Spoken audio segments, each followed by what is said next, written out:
Good morning, students.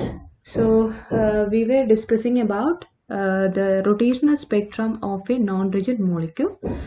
So, ഒരു non-rigid molecule എന്ന് പറയുന്നത് യൂഷ്വലി നമ്മൾ കഴിഞ്ഞ ക്ലാസ്സുകളിൽ ഡിസ്കസ് ചെയ്തത് rotational spectrum of a rigid molecule ആയിരുന്നു, because the internuclear distance or bond length between two atoms are always constant.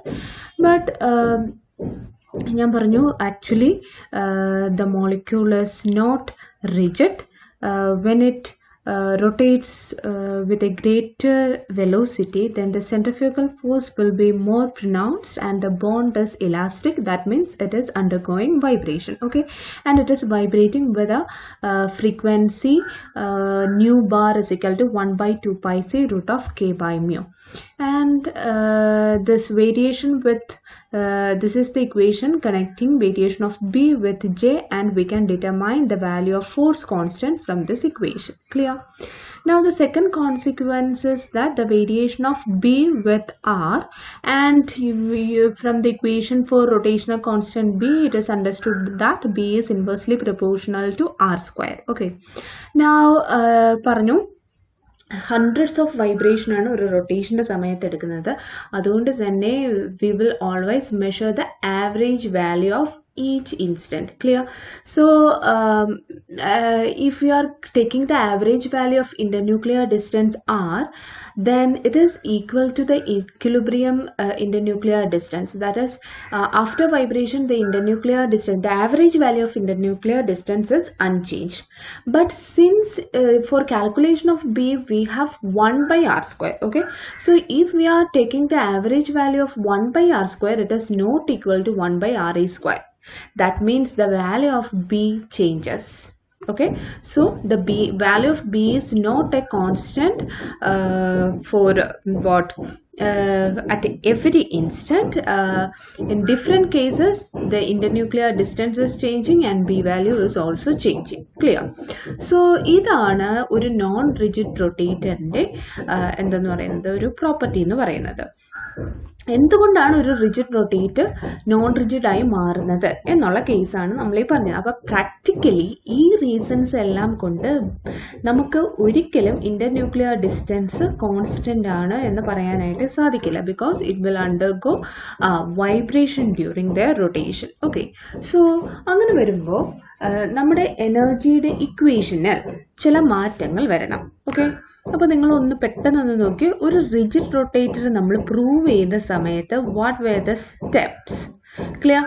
അപ്പോൾ നിങ്ങൾ എപ്പോഴും നമ്മൾ ഒരു സ്പെക്ട്രത്തെ കുറിച്ച് പഠിക്കുമ്പോൾ അത് എന്ത് തരത്തിലുള്ള മോളിക്യൂളോ ആവട്ടെ, നമ്മളിപ്പോൾ പഠിച്ചത് ഒരു റിജിഡ് ഡയറ്റോമിക് റൊട്ടേറ്റർ ആയിരുന്നു. ഇനി പഠിക്കാൻ പോകുന്നത് ഒരു നോൺ റിജിഡ് ഡയറ്റോമിക് റൊട്ടേറ്റർ ആണ്.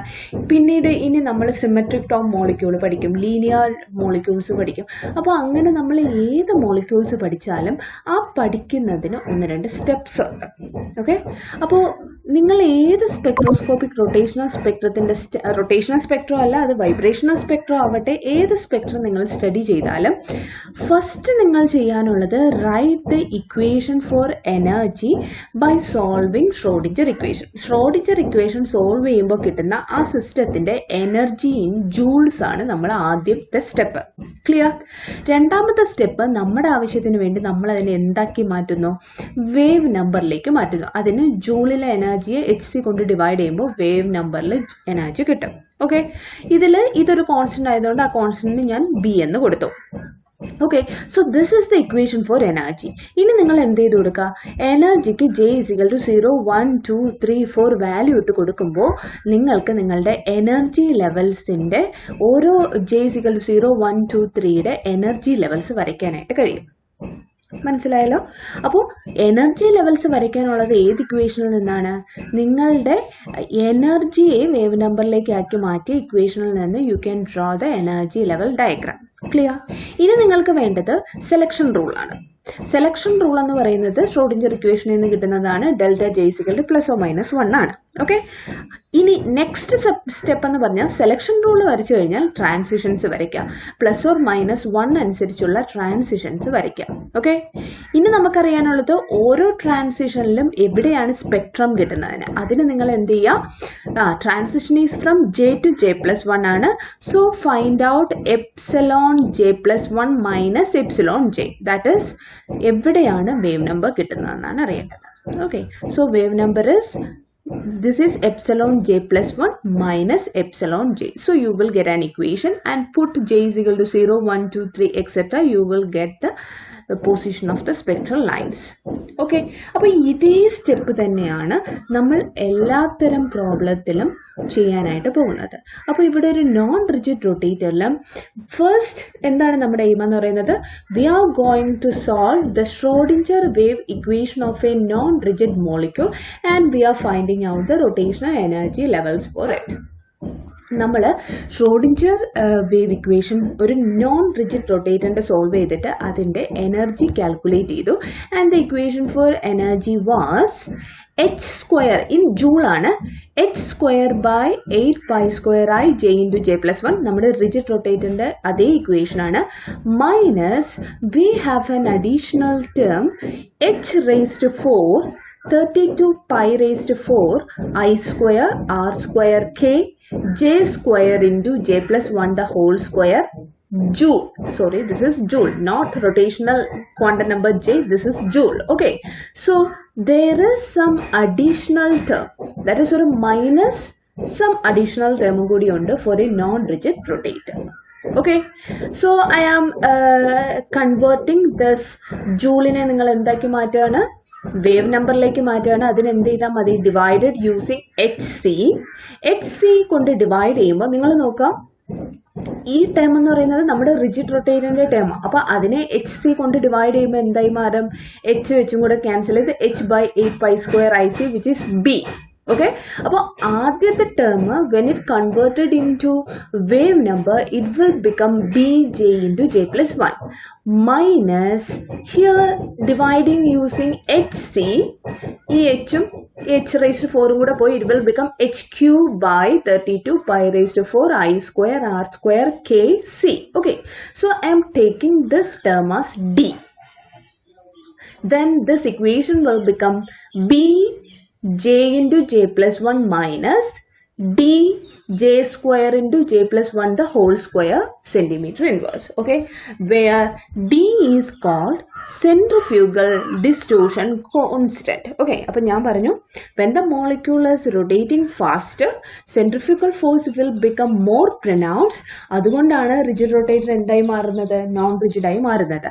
അതുകൊണ്ട് തന്നെ ഈ D എന്ന് പറയുന്നത് some constant which is related with the centrifugal force. Therefore, this is called centrifugal distortion constant. Okay, and what is the value of D? D is either divided by HC. So, it is h³ divided by 32π⁴ I² R² KC. മനസ്സിലായല്ലോ? Now, ഇതിനെ ഞാൻ ഒന്നും കൂടി പറയാണ്. So, നമ്മൾ centrifugal distortion കോൺസ്റ്റന്റിന് വേണ്ടി നമ്മൾ ഈ ഇക്വേഷൻ വരെ എഴുതി. ഓക്കെ, പക്ഷേ ആൻഡ് ഒരു കാര്യം ഓർമ്മിക്കുക, this D is a positive quantity അല്ലേ, എല്ലാത്തിൻ്റെയും വാല്യൂ നോക്കുമ്പോൾ അതിൽ നെഗറ്റീവായിട്ട് വരുന്ന ഒരു ക്വാണ്ടിറ്റിയും ഇല്ല. So it is A positive quantity. Clear? So this equation is applied for A simple harmonic force field only അല്ലേ. നമ്മൾ പറഞ്ഞത് ഒരു സിമ്പിൾ ഹാർമോണിക് മോഷൻ ആകുമ്പോഴുള്ള ഫ്രീക്വൻസിയുടെ കാര്യമൊക്കെയാണ് നമ്മൾ നോൺ റിജിഡ് റൊട്ടേറ്ററിൽ പറഞ്ഞുകൊണ്ടിരുന്നത് അല്ലെ. വൈബ്രേറ്റ് ചെയ്യുന്നുണ്ട്, പക്ഷെ വൈബ്രേറ്റ് ചെയ്യുന്നത് എങ്ങനെയാണ്, ഒരു സിമ്പിൾ ഹാർമോണിക് മോഷനിലാണെന്നാണ് നമ്മൾ പറഞ്ഞത്. പക്ഷെ എപ്പോഴും വൈബ്രേഷൻ സിമ്പിൾ ഹാർമോണിക് ആകണം എന്ന് വല്ല നിർബന്ധമുണ്ടോ? ഇല്ല. This vibration can be unharmonic also. Okay, so if the vibration is unharmonic, then there will be some additional term in our equation, that is instead of Bj into J+1 minus Dj² into J+1 the whole square, we will have some additional term which is Hj³ into J+1 the whole cube plus Kj⁴ into J+1⁴ plus etc. Okay, so up to these two terms the vibration is harmonic, and if it is anharmonic, some additional terms will be also there. Okay, so here h, k, etc. are small constant which depends on the geometry of the molecule. മോളിക്യൂളിന്റെ geometry depend ചെയ്യുന്ന ചില constants ആണ് H K എന്ന് പറയുന്നത്. Okay, അപ്പോൾ നമ്മളിവിടെ discuss ചെയ്യുന്നത് നമുക്ക് എന്താണ്, നമ്മുടെ സ്റ്റഡി ഈസി ആക്കാനായിട്ട് നമ്മളിത് ഈ രണ്ട് ടേംസ് മാത്രമേ എടുക്കുന്നുള്ളൂ. അതായത് we are considering the vibration as simple harmonic. Clear? So again let's take the constant d, where d is h cube divided by 32 pi raised to 4 I square r square kc. Okay, now ഞാൻ ഇതിൽ നിന്ന് h by 8 pi square ic, which is the value of b, into cube പുറത്തെടുക്കുന്നു എന്നിരിക്കട്ടെ. Because ഇവിടെ h cube ഉണ്ട്, ഇവിടെ pi raise to 4 ഉണ്ട്. Okay, so ഇവിടെ ഐ സ്ക്വയർ ആർ സ്ക്വയർ ഉണ്ട്. അപ്പം നമ്മൾ മൊത്തത്തിൽ കോൺസ്റ്റന്റ് എടുക്കുമ്പോൾ ഞാനൊരു കാര്യം ചെയ്യാണ്, എൻ്റെ h by 8 pi square ic, which is the value of b, into whole cube, sorry, raised to cube, raised to 3 ഞാൻ പുറത്തെടുക്കുന്നു എന്നിരിക്കട്ടെ. Okay, so what will be the additional terms here? അപ്പോൾ നിങ്ങളൊന്ന് നോക്കാം, this is H cube. Yes, നമ്മുടെ ഡിയും H cube തന്നെയാണ്. This term will become 8 into 8 64 into 8. Okay, 64 into 8 is what? നോക്കാം. Okay, so this will be 8 cube. So okay, so 8 cube is 64 into 8, which is 512. ഞാൻ calculate ചെയ്യാൻ പോയതാണ്. So it is 512. പക്ഷെ നമ്മുടെ ഇക്വേഷനിൽ എത്ര മാത്രമേ ഉള്ളൂ? It is 32. ഓക്കെ, പക്ഷെ നമുക്ക് ഇവിടെ എത്ര വന്നു? 512 വന്നു. അപ്പോൾ എത്ര അഡീഷണൽ ഉണ്ട്? there is 16. so I am multiply using 16. അപ്പോൾ ഇവിടെ 512 ഡിവൈഡഡ് ബൈ 16 ഇവിടെ എന്തായിക്കോളും? 32 ആയിക്കോളും. മനസ്സിലായല്ലോ? അപ്പോൾ 32വിനെ 512 ആക്കണം എന്നുണ്ടെങ്കിൽ multiply and divide using 16. So this will become 8 cube. Okay, next is pi square into 3. This is pi raise to 6. പക്ഷെ നമ്മുടെ ഡിയുടെ ഇക്വേഷനിൽ പൈ റേസ് ടു 4 ഉള്ളൂ അല്ലേ? അപ്പോൾ അത് പൈ റേസ് ടു 6 ആക്കണം എന്നുണ്ടെങ്കിൽ എന്ത് ചെയ്താൽ മതി? പൈ സ്ക്വയർ കൊണ്ട് ഡിവൈഡ് ചെയ്യും മൾട്ടിപ്ലൈ ചെയ്യും ചെയ്യാം. Okay, so this term will become pi raise to 6 and additional ഇവിടെ നമ്മളൊരു പൈ സ്ക്വയർ ചേർക്കണം, എന്നാലേ ഇത് രണ്ടും കൂടി മാറിയിട്ട് ഇവിടെ പൈ റേസ് ടു 4 നിൽക്കത്തുള്ളൂ. Clear? Next, this is I cube. This is I cube. Okay, but in our equation it is I square. അപ്പോൾ I cube ആകുമ്പോൾ മൾട്ടിപ്ലൈ യൂസിങ് I, ഇപ്പോൾ ഇത് I square ആയി മാറി. Okay, now it is in our equation we have an R square. അപ്പോൾ R square നമ്മൾ പ്രത്യേകിച്ച് ഒന്നും ചെയ്യുന്നില്ല, അത് അതുപോലെ തന്നെ എഴുതാണ്. Next in this equation it is C cube. പക്ഷെ നമ്മുടെ ഈ ഇക്വേഷനിൽ C ഉള്ളൂ. അപ്പോൾ എന്ത് ചെയ്യാം? Multiply using C square. Okay, so and multiply using c square, then e r square k terms adeypole edha. Now this will become h by 8 pi square ic is b, so this term is b cube into 16 pi square. So what is I? I is mu r square. Okay, so I by r square is mu, so it will become mu c square by k. Now ഇതിനെ ഈ B ക്യൂബും കൂടി ഇതിൻ്റെ ഉള്ളിൽ എഴുതിയാൽ it will become 16 b cube pi square mu c square by k. Okay, so this is the equation for D in terms of B. But we have the equation for K as K equation നമ്മൾ already എഴുതിയിട്ടുണ്ട്. Nu bar is 1 by 2 pi c root of K by mu. So K is 4 pi square nu bar square c square mu. Okay, so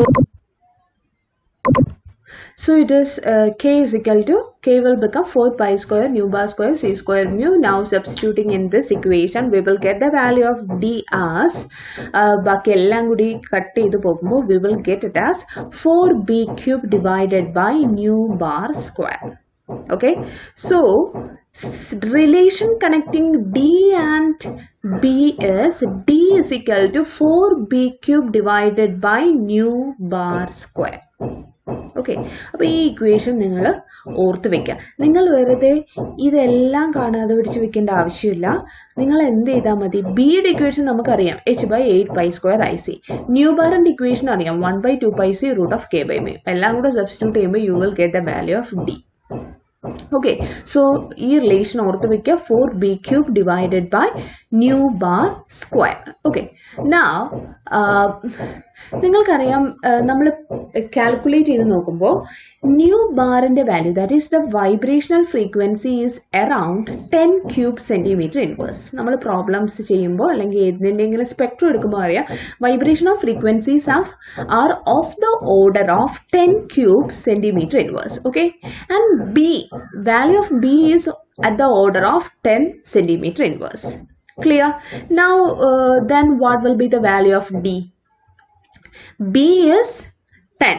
So this will be around 10 cube divided by nu bar is 10 cube. So it will be 10 raised to 6 nu bar square. So it will be around 10 raised to 6. So 10 cube divided by 10 raised to 6. It will be 10 raised to minus 3. So D will be around 10 raised to minus 3 centimeter inverse, which is very small compared to B. Okay, B എന്ന് പറയുന്നത് 10 ആണ്, new bar 10 cube ആണ്. അപ്പോൾ നമ്മൾ calculate ചെയ്യുമ്പോൾ D എന്ന് പറയുന്നത് it will be around 10 raised to minus 3, which is very small compared to B. Okay, so in this equation for energy level, the value of D is very, very small. Okay, now if the value of J is also small, J യുടെ value വളരെ കുറവാണെങ്കിൽ എന്താ സംഭവിക്കുക, ഈ term വളരെ ചെറിയൊരു term ആയിരിക്കും. അപ്പോൾ ഈ ഡിഫറൻസ് എന്ന് പറയുന്നത് Bj×J+1 മൈനസ് ഈ ഡിഫറൻസ് എന്ന് പറഞ്ഞാൽ വളരെ ചെറുതായിരിക്കും. അതായത് this term will be almost negligible. Okay, but if we go to higher value of J, Jയുടെ വാല്യൂ വളരെ കൂടി വന്നു കഴിഞ്ഞാൽ എന്താ സംഭവിക്കുക, ദിസ് ഈസ് J സ്ക്വയർ ആണ് ഇവിടെ അല്ലേ, plus into J+1 the whole square. So this term will be appreciable. And ഈ Dയുടെ വാല്യൂ വളരെ ചെറുതാണെങ്കിൽ പോലും since the value of J square ആണ്, J square into J+1 the whole square is very much appreciable, this term should be also considered. ഈ ടേമും നിങ്ങൾ എന്ത് ചെയ്യണം, consider ചെയ്യണം. We cannot neglect the second term. ഓക്കെ, അപ്പോൾ ഡിയുടെ വാല്യൂ ചെറുതാണ്. അപ്പോൾ ചെറിയ ജെ വാല്യൂസിന് this difference will be very small, but as the value of J increases this difference will be appreciable. Clear? അപ്പോൾ നമ്മൾ എന്തൊക്കെ ചെയ്തു, Schrodinger equation സോൾവ് ചെയ്ത് എനർജിയുടെ ഇക്വേഷൻ എഴുതി, അതിനെ സിംപ്ലിഫൈ ചെയ്ത് വേവ് നമ്പറിലേക്കാക്കി മാറ്റി, ദെൻ വാട്ട് ഓക്കെ അതിൻ്റെ ഇക്വേഷൻ എഴുതി. ഇനി we have to determine the energy levels. നമുക്ക് energy levels determine ചെയ്യണം. For that, substitute J is equal to 0, 1, 2, 3, etc. Okay, when J is equal to 0, energy will be 0. ഈ രണ്ട് ടേംസും 0 ആയി പോകും.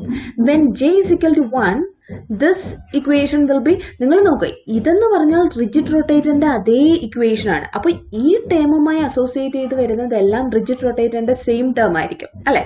അപ്പോൾ this term will become 2b minus J is equal to 1 ആവുമ്പോൾ 1 into 4, which is 40. When J is equal to 2, this will become 2 into 3, 6b minus this will be 2 ആവുമ്പോൾ 2 square 4, 4 into 9, 3 square 9, 36d. Okay, when J is equal to 3, it will become 12b minus 144d and so on. മനസ്സിലായല്ലോ? അപ്പോൾ നിങ്ങൾ നോക്കുക, when we draw the energy level diagrams, നമുക്ക് ആ difference മനസ്സിലാവാനായിട്ട് ഞാനൊരു rigid റൊട്ടേറ്ററുമായിട്ട് compare ചെയ്ത് വരയ്ക്കുകയാണ്. ഓക്കെ, അപ്പോൾ നോക്കുക, ചെറിയ ജെ വാല്യൂസിന്, അതായത് ജെ വാല്യൂ ഓൾമോസ്റ്റ് 3, 4 ഒക്കെ ആവുന്ന സമയത്ത് the difference is 144 into D, 36 into D, 4d, where d is around 10 raised to minus 3 centimeter inverse. Okay, so this difference will be very, very small. This will be around 0.1 ഒക്കെ വരും അല്ലേ. ഇതൊരു 10 raised to minus 3 ആവുമ്പോൾ ഇത് around 0.1 ഒക്കെ വരും അല്ലേ. അപ്പോൾ the difference will be very, very small. ഇത് ഒരു 120 മൈനസ് 0.4. ഒന്ന് ആലോചിച്ച് നോക്കുക, വളരെ ചെറിയൊരു ഡിഫറൻസ് ആയിരിക്കും. അതുകൊണ്ടാണ് എനർജി ലെവൽ ഡയഗ്രാംസ് ആക്ച്വലി ഒരു അല്പം പോയിന്റ് സംതിങ് ഒക്കെ ചെറുതാണെങ്കിൽ പോലും നമുക്കത് മനസ്സിലാവില്ല അല്ലെ, ഡിഫറൻസ് നമുക്ക് മനസ്സിലാവില്ല. But as the value of J increases ആ ഡിഫറൻസ് നമുക്ക് കുറെ കൂടി. സോ നോക്കുക, ഇവിടുത്തെ ഈ ടേം കൂടി കൂടി വരും. അതായത് ആക്ച്വലിൽ നിന്ന് ഇത്രയും ഡിഫറൻസ് വന്നു എന്നാണ് അർത്ഥം. So as the value of J increases ഈ ഡിഫറൻസ് എന്ത് ചെയ്ത് വരും, കൂടിക്കൂടി വരും. ഓൾമോസ്റ്റ് J10 എബോവ് ആകുമ്പോഴാണ് നമുക്ക് എന്താ ഒരു അപ്രീഷ്യബിൾ ആയ ഡിഫറൻസ് നമുക്ക് മനസ്സിലാവുന്നത് when the value of J is greater than 10. Okay, അല്ലെങ്കിലും ചേഞ്ച് ഉണ്ട്, but that change is very negligible. ഈ കാണുന്ന ഇത്രയും ചേഞ്ച് ഉണ്ട് എന്നല്ല അർത്ഥം. ഇതൊരു ഇതൊരു ജസ്റ്റ് ഒരു റെപ്രസെൻറ്റേഷൻ മാത്രമാണ്. നിങ്ങൾക്ക് മനസ്സിലാകാനായിട്ട് ജെയുടെ വാല്യൂ കൂടുമ്പോൾ എവരുടെ ഡിഫറൻസ് അപ്രീഷ്യബിൾ ആകും, നമുക്ക് ആ ഡിഫറൻസ് കൂടിക്കൂടി വരും എന്ന് മനസ്സിലാക്കാനാണ് നമ്മൾ ഇങ്ങനെ വരച്ചിരിക്കുന്നത്. ആക്ച്വലി ഇത്രയും ഡിഫറൻസ് ഉണ്ടെന്നല്ല, ജെയുടെ വാല്യൂ 10 കൂടുമ്പോൾ മാത്രമേ നമുക്ക് ഒരു നോട്ടീസബിൾ ആയിട്ടുള്ള ഒരു ഡിഫറൻസ് അവിടെ ഉണ്ടാകുന്നുള്ളൂ. ക്ലിയർ? സോ ഇവിടെ നിങ്ങൾ മനസ്സിലാക്കേണ്ട കാര്യം it is to be minus ആണ്. മൈനസ് ആയതുകൊണ്ട് തന്നെ റിജിഡ് റൊട്ടേറ്ററിന്റെ എനർജി ലെവലിനെക്കാളും താഴെയായിരിക്കും ഒരു നോൺ റിജിഡ് റൊട്ടേറ്ററിന്റെ എനർജി ലെവൽസ് എന്ന് പറയുന്നത്. ഓക്കെ, അപ്പോൾ നമ്മൾ എനർജി ലെവൽസ് വരച്ചു. ഇനി എന്താ വേണ്ടത്? The selection rule. Selection rule is also delta J is equal two plus or minus 1 തന്നെയാണ് ഇവിടത്തെയും സെലക്ഷൻ റൂൾ. ഓക്കെ, ഇനി നെക്സ്റ്റ് എന്ത് വേണം? എവിടെയാണ് സ്പെക്ട്രം കിട്ടുന്നതെന്ന് പറയണം. അതിന് നമ്മൾ എന്താ ചെയ്യുക? ജെയിൽ നിന്ന് J+1 ട്രാൻസിഷൻ നടക്കുമ്പോൾ എത്ര എനർജി വേണം എന്ന് അറിയണം അല്ലെ. E1 നിന്ന് E2 പോകുമ്പോൾ എത്ര എനർജി hν accept ചെയ്യണം എന്ന് അറിയണം. For that we have written it as B nu bar is equal to epsilon J+1 minus epsilon J. Okay, so our equation is bj into J+1 minus dj square into J+1 the whole square. So when it is epsilon J+1, it will become B J+1 into J+2 minus d J+1 the whole square into J+2 the whole square. Okay, minus epsilon J is bj into J+1 minus dj square into J+1 the whole square. Clear? ഇനി ഈ term നോക്കിയേ നിങ്ങൾ, B J+1 into J+2 minus BJ into J+1.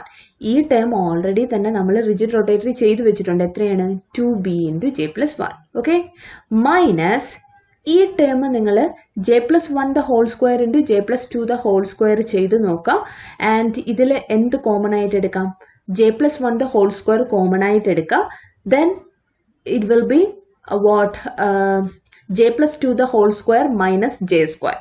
Simplify ചെയ്യുമ്പോൾ you will get the equation as minus 4D into J+1 the whole cube. Okay, sorry, this is square ആണ് with 2 കേട്ടോ. This is square. അപ്പോൾ J+1 the whole square common ആയിട്ട് എടുക്കാം. So it will be 4 into J+2 the whole square. Expand ചെയ്യുക. Minus of minus it will become plus J square ചെയ്ത് നോക്കുമ്പോൾ you will get the value as minus 4D into J+1 the whole cube centimeter inverse. Okay, അപ്പോൾ ഒരു rigid rotator ആയിരുന്നപ്പോൾ it is 2B into J+1, but when it is a non-rigid rotator it become minus 4D into J+1 the whole cube. Some additional term is there. Okay, അപ്പോൾ നേരത്തെ പറഞ്ഞ പോലെ Jയുടെ value കൂടുമ്പോൾ this is J+1 the whole cube ആണ് അല്ലെ. അപ്പോൾ as the value of J increases this term is appreciable. ഈ term കുറഞ്ഞു വരും. ഓക്കെ, സോ നമുക്ക് നോക്കാം ഫസ്റ്റ് ലൈൻ എവിടെ കിട്ടും. അതായത് J is equal to 0 കൊടുക്കുമ്പോൾ it will be at 2B minus 4D. Okay, then the second line is at when J is equal to 1, this will become 4B minus 36D. When J is equal to 2, it is 6B minus 256D. Okay, അപ്പോൾ നോക്കുക, as the value of J increases, this difference is increasing. Clear? So ഒരു J എന്ന് പറയുന്നത് ഒരു എന്താ പറയുക, ഒരു 5-6 above പോകുമ്പോൾ മാത്രമേ നമുക്ക് കാണാൻ പറ്റുന്ന ഒരു ഡിഫറൻസ് അവിടെ ഫീൽ ചെയ്യും. അപ്പോൾ നമ്മൾ ഡയഗ്രാം വരയ്ക്കുമ്പോൾ for a rigid rotator it was at 2B, 4B, 6B, 8B, 10B equidistant. But here it is not equidistant. നോക്കിയേ, first line 2b minus 4d. ആ മൈനസ് 4d വളരെ ചെറുതായതുകൊണ്ട് നമ്മൾ ഏകദേശം 2bയിൽ തന്നെ വരച്ചു. Next is 4b minus 36d, അതും അവിടെ തന്നെ വരച്ചു. This is 6b minus 256d വരച്ചു. പക്ഷെ അതൊരു 4, 5ലേക്ക് പോകുമ്പോൾ ആ ഡിഫറൻസ് എന്ന് പറയുന്നത് കുറെ കൂടി ഈ വാല്യൂ കൂടി വരും. സോ ആ ഡിഫറൻസ് അപ്രീഷ്യബിൾ ആയിരിക്കും. അപ്പം നോക്കി 20b ഒക്കെ വന്നപ്പോൾ നോക്കി 20bയിൽ നിന്ന് എത്ര മാറിയാണ് ഈ ടേം വന്നിരിക്കുന്നതെന്ന് നോക്കാം. ഓക്കെ, സോ 20b മൈനസ് എത്ര വരും നിങ്ങളൊന്ന് ജസ്റ്റ് ഒന്ന് കാൽക്കുലേറ്റ് ചെയ്ത് നോക്കിയേ. So this term will become 20 ആവുമ്പോൾ it will be 21 cube. Okay, 21 cube is 9261 into 4. This term will be 37,000. So it will be 37,044d. 37,044d എന്ന് പറയുമ്പോൾ d എന്ന് പറയുന്ന ഒരു 10⁻³ ആയാൽ പോലും this term will be 37. അപ്പോൾ 6b മൈനസ് 37. 6b എന്ന് പറഞ്ഞാൽ ഏകദേശം 60 വരും. b എന്ന് പറഞ്ഞാൽ 10ന്റെ റേഞ്ചിൽ. So this will be 60 minus 37. നമുക്ക് ഭയങ്കര ഡിഫറൻസ് ആയിരിക്കും ഉണ്ടാവുക അല്ലേ. അപ്പോൾ നോക്കുക, ഒരു 20b ഒക്കെ ആകുമ്പോഴേക്കും ഈ ഡിഫറൻസ് വളരെ വലുതായിരിക്കും. മനസ്സിലായല്ലോ. അപ്പോൾ as the value of j increases, the difference from the non-rigid value is becoming more appreciable and the spectral lines are not equidistant because ഈ additional terms ഉണ്ടായതുകൊണ്ട് spectral lines എന്തല്ല, equidistant അല്ല. As the value of j increases, the separation is decreasing and the spectral lines are getting more crowded. Okay, ഇവിടെയൊക്കെ അകന്നിട്ടായിരുന്നു, പക്ഷെ ഇങ്ങോട്ട് പോകുന്നതാണ് spectral lines അടുക്കാനായിട്ട് തുടങ്ങി. Okay, so that means the spectral lines are getting more crowded as the value of j is increasing.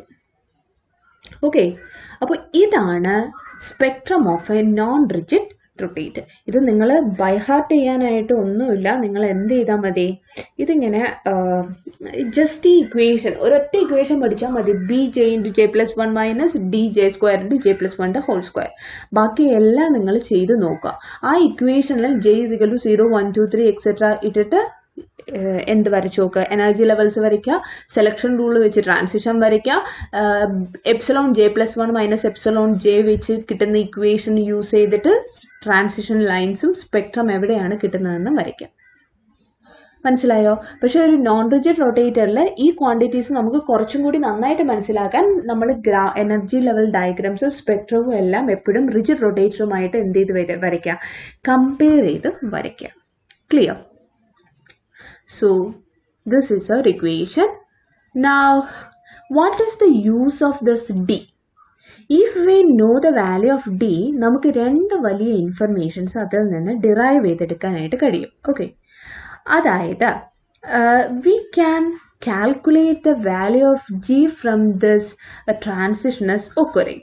So നമുക്ക് കുറേ സ്പെക്ട്രംസ് കിട്ടിക്കഴിയുമ്പോൾ നമുക്കറിയില്ല ഈ spectrum എല്ലാം ഏത് ജയിൽ നിന്ന് സ്റ്റാർട്ട് ചെയ്യുന്നത് കാരണം ഉണ്ടായ സ്പെക്ട്രം ആണെന്ന് നിങ്ങൾക്ക് അറിയില്ല അല്ലേ. അതായത് നിങ്ങളൊന്ന് ആലോചിക്കുക, നിങ്ങളൊരു സാധനത്തിൻ്റെ സ്പെക്ട്രം എടുക്കുമ്പോൾ നിങ്ങൾക്ക് കുറേ ലൈൻസ് ഉണ്ടാവും അല്ലേ. ബട്ട് നിങ്ങൾക്ക് ലൈൻ കൗണ്ട് ചെയ്യാൻ കഴിയും. j = 0, 1, 2, 3, 4 എന്നൊക്കെ നിങ്ങൾക്ക് കൗണ്ട് ചെയ്യാൻ കഴിയും. പക്ഷേ എന്തൊക്കെ നമുക്ക് ഡിറ്റർമൈൻ ചെയ്യാൻ കഴിയില്ല. നമുക്ക് ഏത് ജെ വാല്യൂവിൽ നിന്ന് സ്റ്റാർട്ട് ചെയ്തതാണ് ആ ലൈന്. നമ്മളിപ്പോൾ പറയുന്നത് പോലെ ഈ j = 0, 1, 2, 3 അങ്ങനെ കൗണ്ട് ചെയ്യാനും യഥാർത്ഥത്തിൽ പറ്റണം എന്നില്ല അല്ലേ.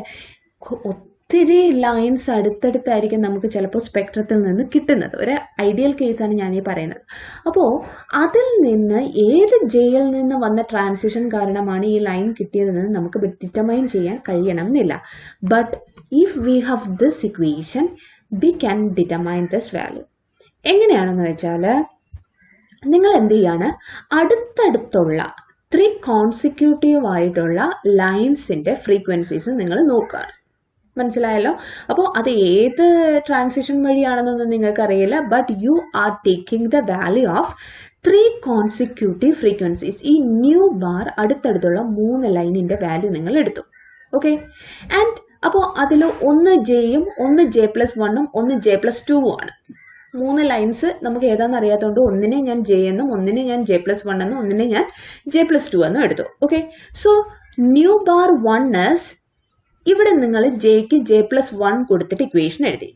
Next is nu bar 2 is J എന്നുള്ളത് J+2 കൊടുത്തെഴുതി, ജെ കൊടുത്തെഴുതി, J+1 കൊടുത്തെഴുതി, J+2 കൊടുത്തെഴുതി.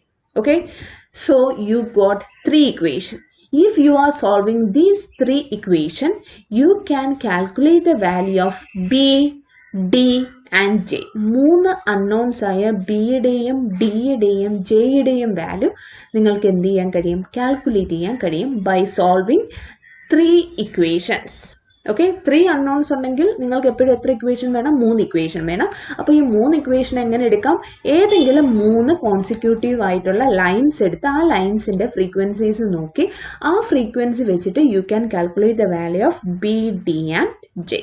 ഓക്കെ, അതാണ് നമുക്ക് ഈ സെൻട്രിഫ്യൂഗൽ ഡിസ്റ്റോർഷൻ കോഎഫിഷ്യന്റും കൂടി കണ്ടുപിടിക്കുന്നത് കൊണ്ടുള്ള ഒരു ഉപയോഗം എന്ന് പറയുന്നത്, നിങ്ങൾക്ക് ബിയും ഡിയും ഒക്കെ അറിയാമെങ്കിൽ നിങ്ങൾക്ക് ജെയുടെ വാല്യൂ കാൽക്കുലേറ്റ് ചെയ്തെടുക്കാനായിട്ട് കഴിയും. Okay, the second use is that you can calculate the vibrational frequency of the molecule. From the equation D is equal to 4b cube by nu bar square നമുക്ക് ഒരു മോളിക്യൂളിന്റെ കറക്റ്റ് വൈബ്രേഷണൽ ഫ്രീക്വൻസീസ് മെഷർ ചെയ്തെടുക്കാൻ കഴിയും. മനസ്സിലായോ? നമ്മളിവിടെ actually എന്ത് സ്പെക്ട്രമാണ് എടുക്കുന്നത്? ഒരു rotational സ്പെക്ട്രമാണ് എടുക്കുന്നത്. ഒരു റൊട്ടേഷണൽ സ്പെക്ട്രം ഉണ്ടെങ്കിൽ അതിനകത്ത് നമുക്ക് കിട്ടുന്ന വാല്യൂസ് ഏതൊക്കെയാണ്? ഞാൻ പറഞ്ഞു നമുക്ക് കിട്ടാവുന്നത് ബിയും ഡിയും ജെയും നമുക്ക് സോൾവ് ചെയ്തെടുക്കാം.